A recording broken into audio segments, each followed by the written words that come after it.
Stop e quarantene ed è caccia ai supplenti dopo il caso di Silea. Corre ai ripari anche l'istituto Max Planck di Villorba, che chiama direttamente gli ex studenti ventenni che insegnano ai diciottenni. Sempre più classi in DAD a farne le spese, soprattutto le mamme imprenditrici divise tra la propria attività e l'assistenza dei figli. In molte hanno dovuto chiudere. Prima uscita istituzionale per il nuovo prefetto di Treviso Sidoti. La priorità è ritornare alla normalità. Vaccinazioni e rispetto delle regole sono la strada.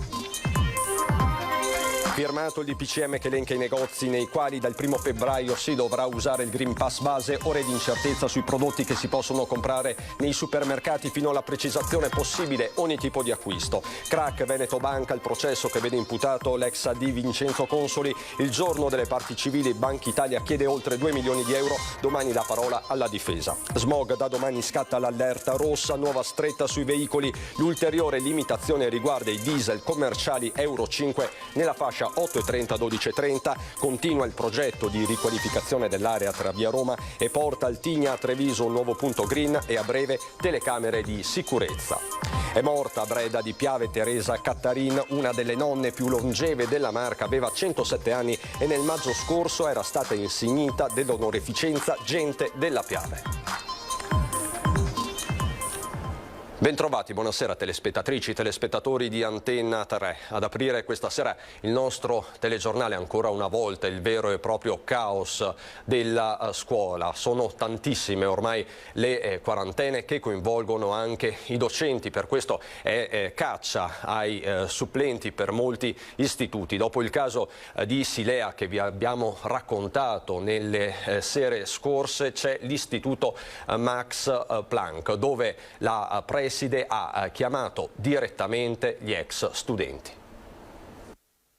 Sono arrivata a chiamare ex studenti anche del secondo anno di università che ci diano una mano con le supplenze, perché le graduatorie sono esaurite, anche i supplenti si ammalano, quindi non troviamo nessuno. Per non lasciare a casa le classi abbiamo fatto ricorso a questi studenti che sono usciti un anno fa, 2 anni fa dal nostro istituto, che soprattutto nelle materie tecniche sono ancora freschi di scuola. È corsa ai ripari così Emanuela Poll, dirigente scolastica al Max Planck, uno degli istituti più grandi della Marca, dove le assenze tra i docenti causa quarantene e isolamenti vari toccano il 10% del totale. Da qui la decisione contattare gli ex studenti che stanno frequentando l'università una volta esaurite tutte le graduatorie gestite da Ministero e Ufficio Scolastico, una vera e propria chiamata diretta. Questi ragazzi, se non sono dei docenti veri e propri, sono comunque delle persone che chiaramente avevano già raggiunto ottimi risultati nel loro percorso e stanno aiutando i più piccoli a fare una serie di esperienze di laboratorio che sono comunque proficue. Ventenni che insegnano a diciottenni o poco meno, un esperimento anche pedagogico che dura mediamente 1 o 2 settimane. È così, ma guardate, delle sorprese positive incredibili. Quindi io sono contenta di aver fatto questa scelta. Certo, l'estrema ratio sarebbe stata mandarli a casa, togliere le lezioni. D'altronde, sul mondo della scuola trevigiana si è abbattuto uno tsunami, 3.000 circa le classi sotto provvedimento tra quarantene, monitoraggi, autosorveglianze a poco meno di 2 settimane dal rientro dopo le feste. Spesso il regime tra DAD e didattica in presenza è misto, le ricadute pesantissime, soprattutto per le famiglie. La stessa Poll, in linea con le richieste della Regione Veneto, auspica una modifica delle regole. In questo momento io credo che chi di dovere ha in mano gli elementi per poter semplificare sicuramente la questione quarantene, la questione procedure, un po' tutto. Quindi io mi attendo decisioni ragionevoli e sagge nel breve tempo. Ripercussioni, dicevamo, pesantissime sulle famiglie, ma c'è chi paga di più di altri. È il caso delle donne imprenditrici. I problemi sono quelli proprio di dire o apro il negozio oppure sto con mio figlio appunto in quarantena fiduciaria se non ho nessuno. Un quesito di fronte al quale si sono trovate in questi 2 anni di pandemia tante mamme e imprenditrici alle prese con figli in quarantena, in isolamento fiduciario e in DAD. Da una parte il bisogno di seguire i bambini, dall'altra la necessità di tenere aperta la propria attività. In qualche caso Le nostre imprenditrici sono state costrette a chiudere temporaneamente. L'imprenditoria al femminile rappresenta il 32% del totale del terziario della provincia di Treviso, ma non abbiamo sostegni concreti. La rivoluzione Covid ci penalizza particolarmente, spiega la presidente Cremona. Si tratta di donne che si lanciano in nuove avventure imprenditoriali o che tentano di mantenere in vita la propria attività, ma a volte costrette a prendere la decisione più sofferta. Una signora appunto nell'Asolano che dopo questi 2 anni disastrosi, ovviamente trovandosi a non riuscire più a pagare neanche le utenze o comunque a non riuscire a coprire i costi dell'attività, sarà costretta a chiudere nei prossimi giorni e temo che non sarà la prima e neanche l'ultima. Valentina Cremona porterà la voce delle donne imprenditrici in Commissione regionale Pari Opportunità. Cercherò di capire dalla Regione quali possono essere i fondi che possono mettere a disposizione a livello proprio delle singole province, ma ovviamente in regione si parla di regionale, oppure creare dei format di supporto appunto per andare ad aiutare la conciliazione appunto non solo delle imprenditrici e professioniste, ma ovviamente di tutte le donne che lavorano. E sta facendo molto discutere in queste ore uno studio della Federazione degli Internisti Ospedalieri che ha fotografato la situazione dei pazienti ricoverati negli ospedali italiani e veneti. È in aumento infatti la percentuale di chi si trova in ospedale con il Covid e non per colpa del Covid. I pazienti ricoverati in ospedale con Covid ma non per Covid sono in Veneto tra il 10 e il 20%. 2 preposizioni che però cambiano la fotografia dell'attuale situazione negli ospedali. Il dato emerge da una ricerca voluta dal presidente nazionale di Fadoi che ha chiesto ai referenti regionali della Federazione degli Internisti Ospedalieri di rappresentare lo stato del Covid nei nosocomi e di evidenziare le problematiche che emergono nelle aree ospedaliere non Covid legate alla pandemia. È il presidente del Fadoi del Veneto a spiegare come spesso le positività dei pazienti ricoverati nei reparti ordinari emergano occasionalmente durante i consueti screening previsti e non per sintomi sospetti. Si tratta infatti nella quasi totalità di casi di persone asintomatiche che si sono positivizzate e che durante la loro degenza sono venute a contatto con altri pazienti. Ed è qui che nasce il vero problema. Il problema più pressante oggi è quello di come gestiamo questi contatti, queste persone sono venute a contatto e allora in generale nel Veneto, in modo particolare qui noi a Treviso, abbiamo delle zone di isolamento, fra virgolette, le cosiddette zone grigie, e questo ci crea difficoltà nella gestione soprattutto anche in relazione al fatto che il personale è sempre ridotto. Pazienti dunque asintomatici, costantemente monitorati con tamponi, tenuti in isolamento, spesso in stanze con più posti letto che restano inevitabilmente liberi. Vuol dire tenere in isolamento, ad esempio, un paziente su una stanza a 3 letti. Questo va a ridurci un po' i posti letto di degenza ordinaria per gli altri pazienti non Covid.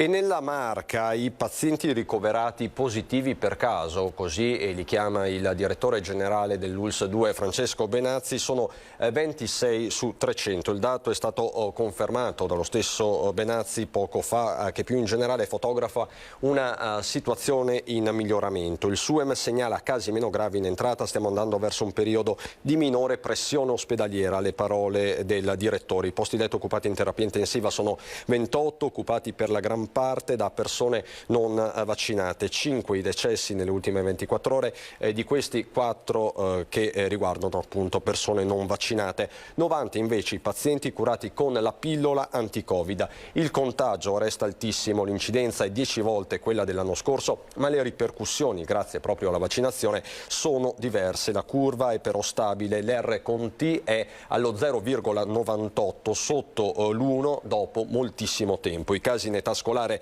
rappresentano invece il 30% del totale, circa 24.000 gli studenti trevigiani che da qui ai prossimi giorni avranno bisogno di un tampone in uscita. E proprio sul fronte del contact tracing ci sono delle novità. Pronto l'accreditamento per Monastiere San Camillo, mentre il sistema a prenotazione partirà la prossima settimana e sarà inizialmente misto, quindi prenotazioni accesso libero a fasce orarie. Buone notizie per le case di riposo: sono 234 gli ospiti positivi su oltre 5.000, 6 quelli pauci sintomatici, nessun ricovero, e questo è il dato più positivo. E di Covid, rispetto delle regole dell'attuale momento storico, ha parlato questa mattina il nuovo prefetto di Treviso Sidoti nel suo primo incontro istituzionale.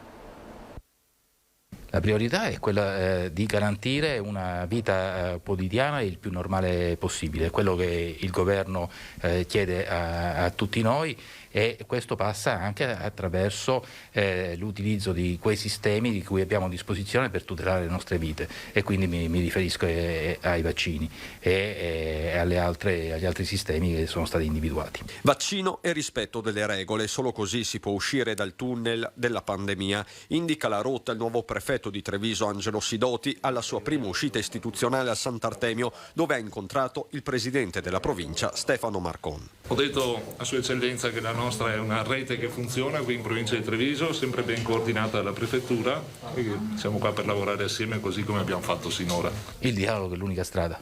Dialogo essenziale anche con la cittadinanza, chiamata al rispetto di normative sempre nuove, soprattutto sul fronte delle certificazioni, collegato il tema dei controlli. Anche quando tutte le prefetture o forze di polizia hanno elevato sanzioni, non sono state mai in numero tale da far preoccupare. C'è stata una generale correttezza e accettazione di queste regole nuove. E se il predecessore Laganà ha lasciato la marca definendo i trevigiani responsabili, il nuovo prefetto si sbilancia fin da subito. Lo saranno senz'altro, non ho nessun dubbio.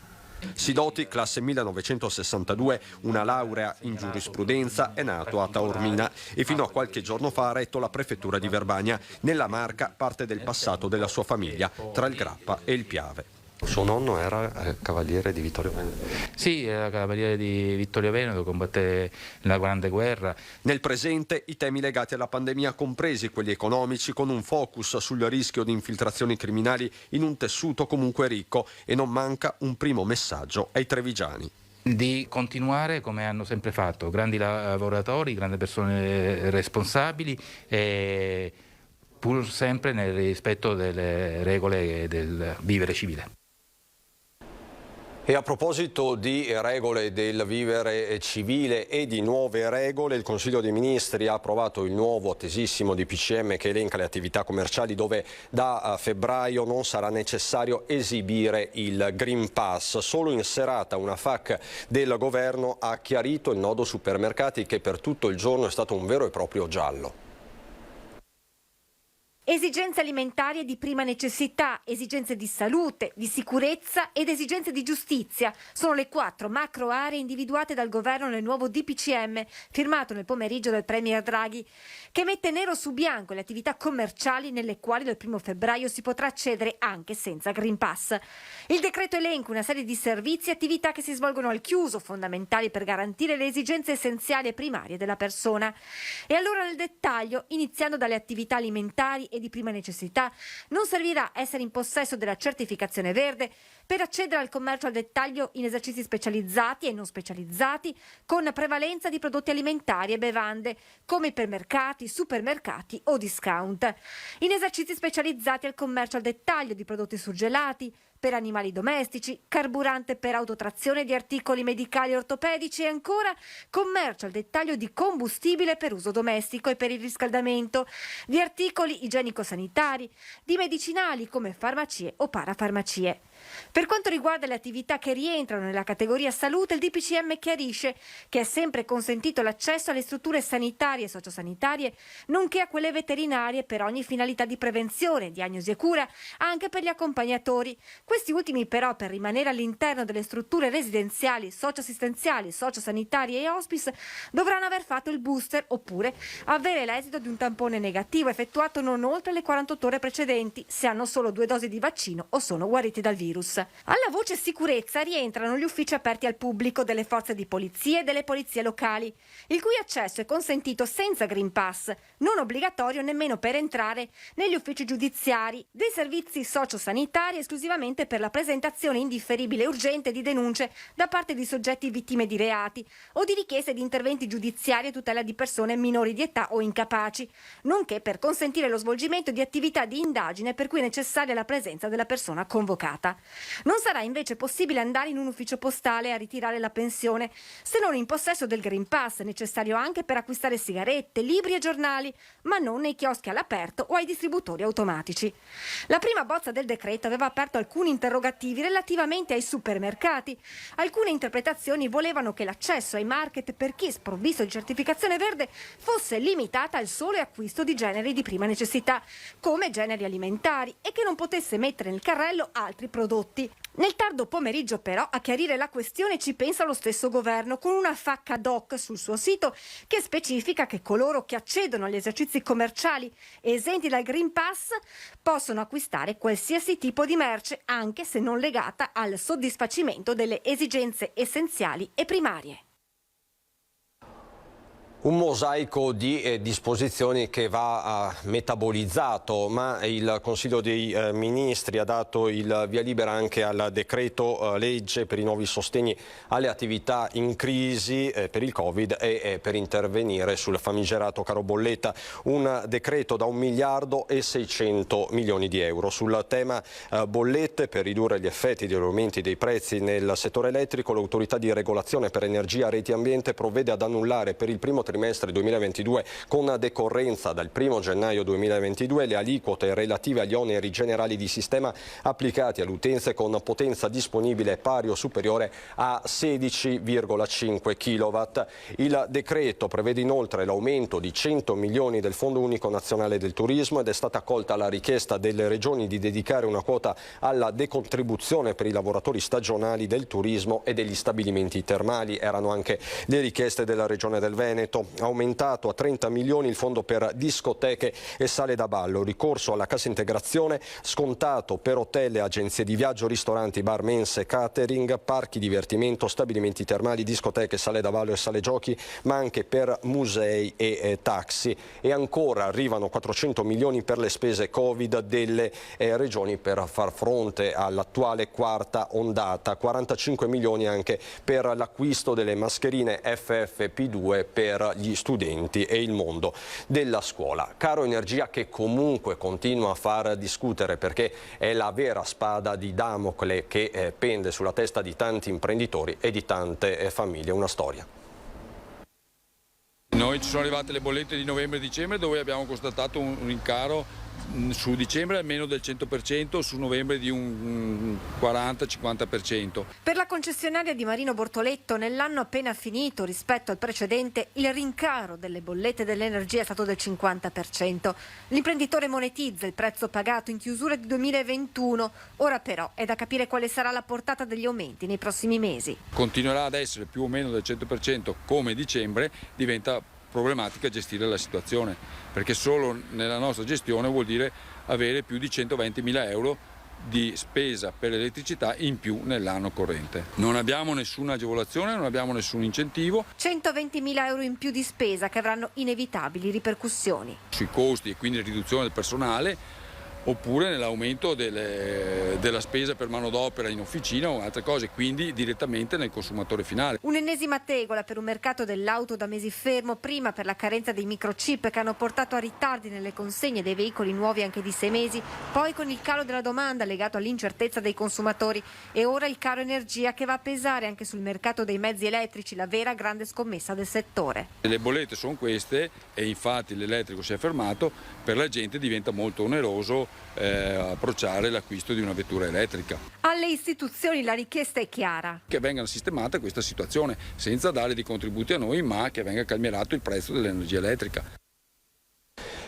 Vi do un'ultima ora di cronaca che arriva da Mogliano Veneto, dove nel primo pomeriggio di oggi una cittadina di origini ucraine, classe 1976, quindi 45 anni, è deceduta a seguito di una caduta in casa. Il figlio minore convivente ha rinvenuto il corpo esanime della madre e, malgrado i soccorsi del 118, non c'è stato nulla da fare. La salma è a disposizione dell'autorità giudiziaria per una ispezione, un'eventuale ispezione a cura del medico legale. Stanno procedendo i carabinieri della compagnia di Treviso. Ovviamente per tutti gli aggiornamenti vi rimandiamo alle prossime edizioni e ritorniamo per l'appunto al tema del caro bolletta che mette in subbuglio anche il mondo dell'agricoltura.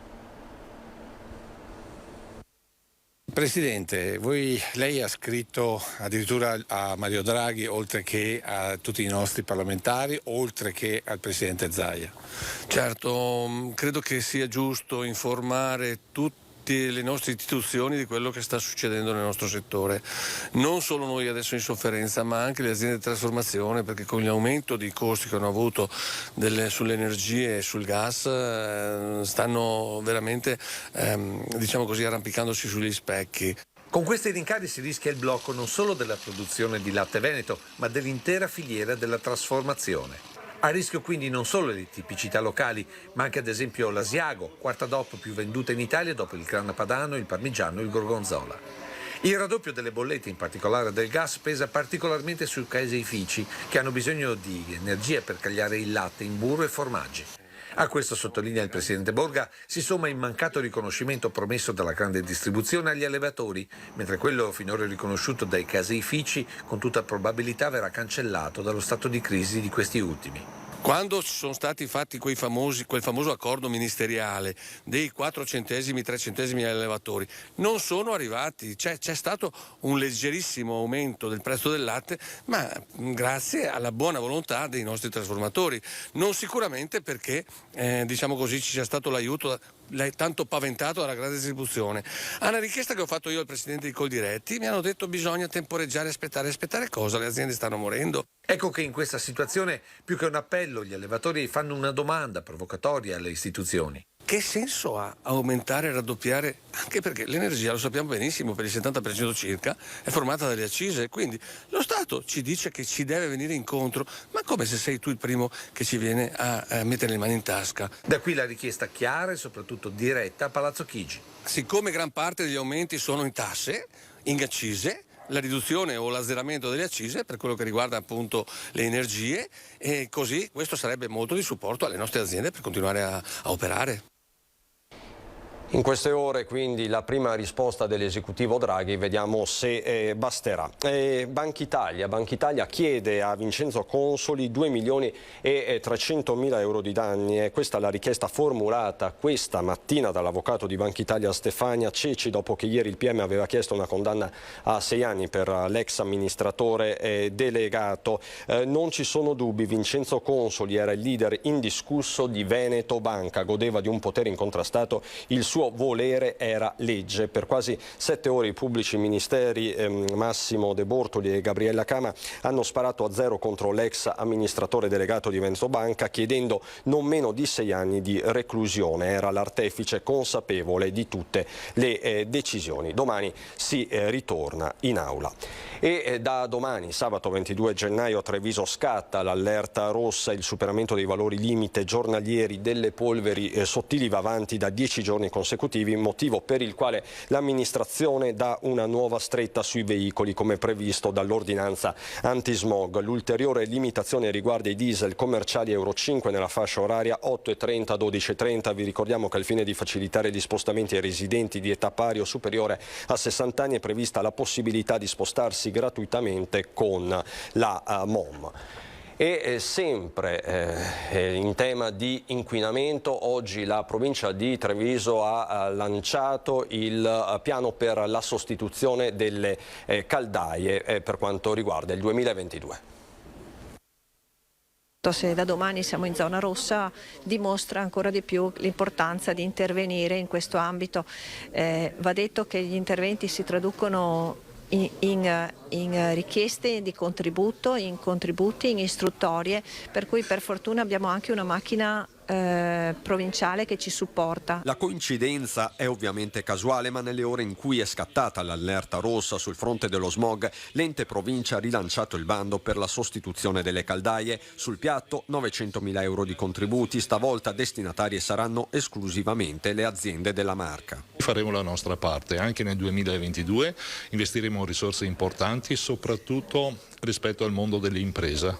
Abbiamo visto che l'investimento migliore da fare, le imprese che si convertono da combustibili liquidi a gassosi impattano maggiormente nel miglioramento della qualità dell'aria, oltre ad avere conseguenti risparmi anche per le imprese stesse. I 900.000 euro vanno ad aggiungersi ai 3 milioni erogati nell'ultimo triennio, azioni che ha certificato ARPAV hanno contribuito a un miglioramento complessivo dell'aria. Certo la Marca, così come i territori della pianura padana, continua ad avere livelli troppo alti di PM10, le famigerate polveri sottili. Lo scorso anno, ad esempio, abbiamo avuto 45 superamenti, che significa 10 di più rispetto ai 35 previsti dalla norma.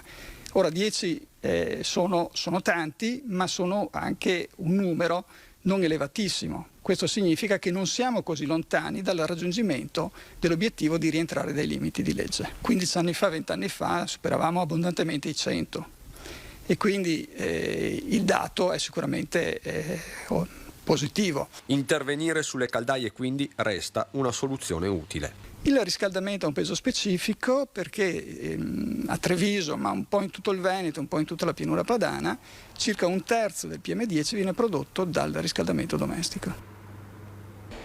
A Treviso continua il progetto di riqualificazione di via Roma. Vediamo.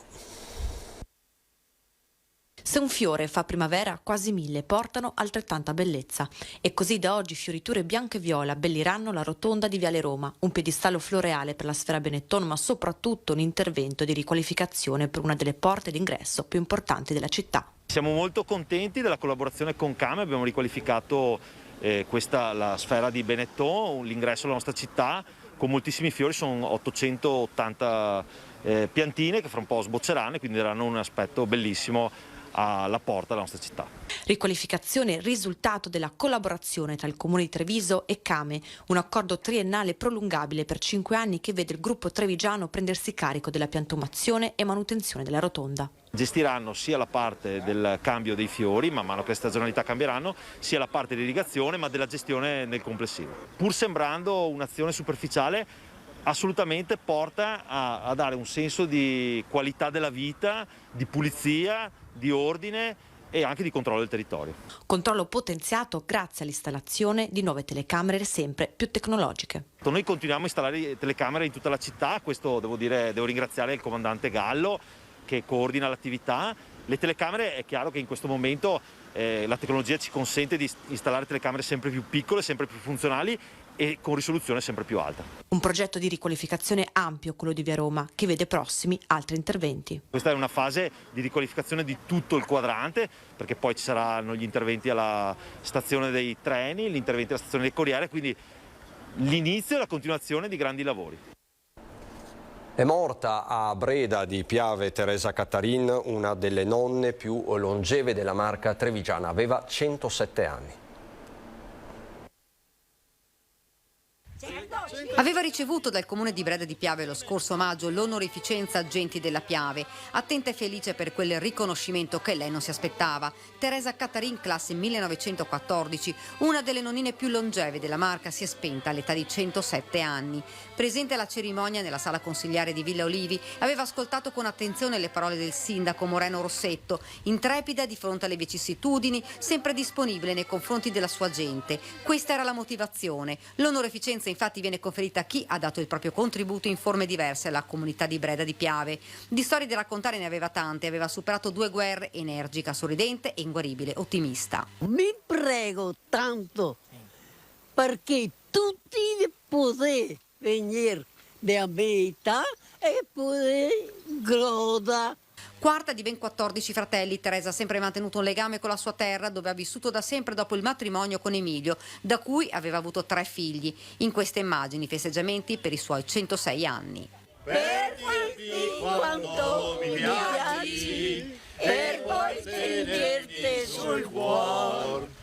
Nonna Teresa si era vaccinata, una bella giornata per lei, da sempre favorevole al vaccino e felice di averlo potuto fare, perché era abituata ad un via vai di persone nella sua casa e, così diceva, avrebbe potuto rivedere senza timori i suoi familiari. Teresa è mancata oggi all'affetto dei suoi cari. I funerali si terranno martedì 25 gennaio alle 15:30 nella chiesa parrocchiale di San Bartolomeo a Breda. Adesso vediamo insieme al nostro generale Iannicelli le previsioni del tempo per il weekend.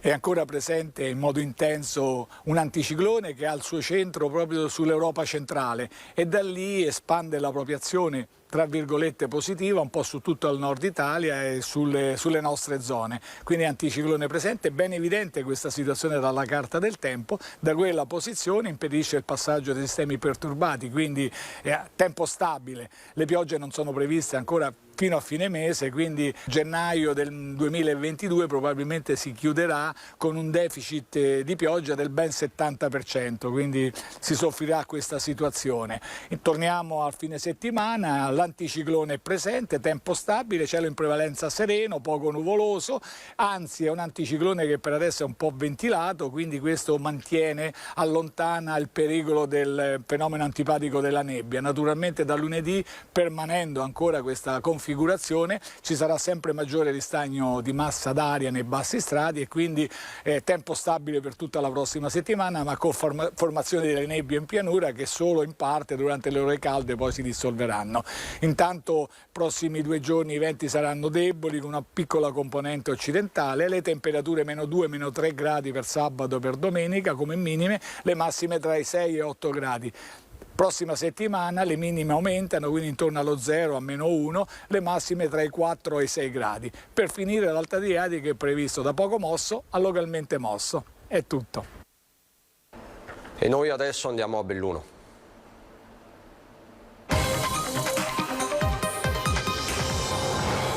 I temi del Covid in apertura dalla bellunese con l'ULSS 1 che esorta le famiglie a vaccinare i bambini perché il contagio è 5 volte superiore rispetto a quello dell'anno scorso e già si iniziano a vedere i primi casi di long Covid. Il long Covid, cioè gli effetti a breve, medio e lungo termine post-contagio, non è più sintomatologia che si riscontra negli adulti. Dolori, cefalee, nausee, mani fredde sono stati certificati anche fra gli adolescenti bellunesi che hanno contratto il virus. Sono guariti ma che necessitano di percorsi di cura specifici. Lo ha detto stamattina in conferenza stampa il primario della pediatria di Belluno, il dottor Stefano Marzini. Stiamo vedendo anche pazienti con la cosiddetta long Covid, cioè quelle sindromi un po' particolari che stiamo cominciando a conoscere in questo momento, di pazienti che una volta avuto il Covid, una volta che sono anche negativizzati, continuano ad avere dei sintomi. Il focus sull'andamento epidemiologico in provincia di Belluno è stato dedicato all'età pediatrica. Sono in media 4 tra gli ospedali di Belluno e Feltre gli accessi al pronto soccorso di bambini positivi. Una ventina di ingressi si sono trasformati in osservazioni brevi, mentre fortunatamente pochi sono stati ricoveri. La situazione è comunque considerata critica e nelle scuole le classi sono falcidiate. 3.150 bambini e ragazzi attualmente presi in carico. Stiamo vivendo un momento di grossa difficoltà dovuto al numero di bambini positivi. C'è stata veramente un'esplosione rispetto all'anno scorso, non c'è assolutamente paragone, si tratta di numeri 5 volte superiori a quelli che avevamo visto nella prima ondata. Il consiglio: tenere i bambini a casa i primi sintomi che non devono essere sottovalutati per evitare la diffusione del virus, e poi l'invito ai genitori a vaccinare i propri figli. Attualmente quasi il 31% dei bambini fra i 5 e gli 11 anni hanno ricevuto la prima dose. Anche per questo fine settimana è organizzato presso il centro vaccinale di Sedico un percorso dedicato a loro. Possono accedere senza nessun tipo di prenotazione, è aperto sia il sabato sia la domenica. Questo fine settimana ci sarà anche una seduta sempre ad accesso libero a Cencenighe. Questa la facciamo grazie alla collaborazione anche delle amministrazioni comunali, delle associazioni di volontariato e della rete dei sanitari che operano in quel territorio. I temi del lavoro con Lega Coop che esce allo scoperto e si presenta alle organizzazioni e alle rappresentanze sindacali di ACC. È l'associazione che riunisce oltre 10.000 imprese cooperative in Italia, una fra le 3 società che hanno manifestato il proprio interesse per il rilancio dello stabilimento di Borgo Valbelluna. Ieri i vertici di Lega Coop hanno confermato il loro interesse nel corso di un incontro che si è svolto in azienda, soddisfatti i sindacati che vedono riconosciuta la professionalità e l'esperienza dei lavoratori. A fine gennaio le manifestazioni di interesse dovranno trasformarsi però in offerte vincolanti. È arrivato il momento di avere una provincia forte, così questa mattina il presidente della provincia Roberto Padrini in occasione della presentazione della sua proposta programmatica. 5 aree tematiche, un unico filo conduttore, operare per il bene del territorio dei cittadini bellunesi, e il messaggio è forte e chiaro al centrodestra che in questi giorni ha lamentato la mancata condivisione della stesura delle linee programmatiche provinciali. Roberto Padrini, neoconfermato presidente dell'amministrazione provinciale di Belluno, la proposta l'ha anticipata questa mattina e ha annunciato che sarà inviata a tutti i consiglieri e discussa a Palazzo Piloni il prossimo 1 febbraio. Le macro aree tematiche attorno alle quali si svilupperà il prossimo mandato partono dalla specificità della provincia, l'autogoverno e il riordino istituzionale. Qui è forte la richiesta della modifica della legge del Rio, del prelievo forzoso per il concorso al contenimento della spesa, che per la provincia di Belluno vale 9 milioni di euro, l'attuazione della legge regionale 25 e in tandem del referendum del 22 ottobre 2017 per riaffermare la necessità di un'autonomia differenziata per il territorio che è totalmente montano. L'obiettivo di questo programma, che abbiamo definito insieme con la lista che ha vinto le elezioni provinciali, è quello di dare una maggior forza all'ente provincia, soprattutto anche nei rapporti con gli enti sovraordinati, quindi regione e governo. Un programma che fa sintesi di tutte le necessità del territorio da soddisfare con la programmazione strategica del PNRR e del Fondo dei Comuni di Confine, che guarda all'ambiente e dice stop ai nuovi impianti idroelettrici e che si batte per una sanità di montagna essenziale per la tenuta dei servizi del territorio. Siamo convinti che la provincia, per avere più forza, può essere anche l'ente che può raggruppare anche lato acqua, lato rifiuti, in modo anche di semplificazione di quelli che sono tutti gli enti che sono stati costituiti in questi anni. Penso che sia arrivato il momento di avere una provincia forte. Le carte sono state scoperte, dal confronto con il centrodestra scaturirà la distribuzione delle deleghe. Da Belluno e Treviso non ci sono aggiornamenti, vi lascio alle previsioni del tempo, è tutto, grazie per l'attenzione e buon proseguimento.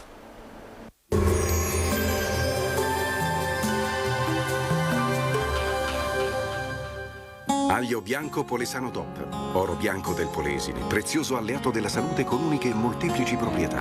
Scegli aglio bianco Polesano DOP.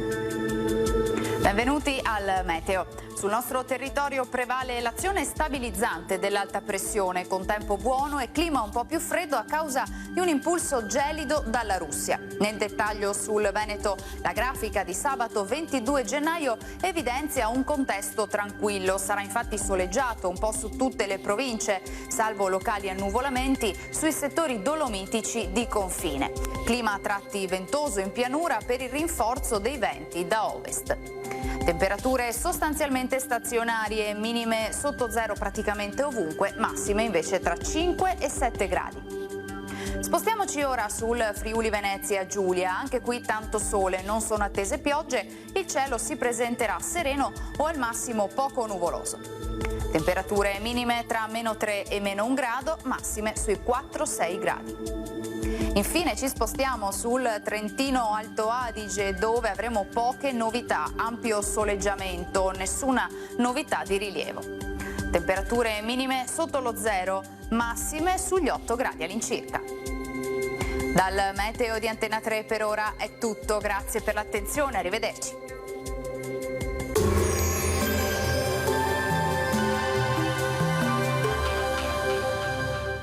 Aglio bianco Polesano DOP, oro bianco del Polesine, prezioso alleato della salute con uniche e molteplici proprietà. Scegli aglio bianco Polesano DOP.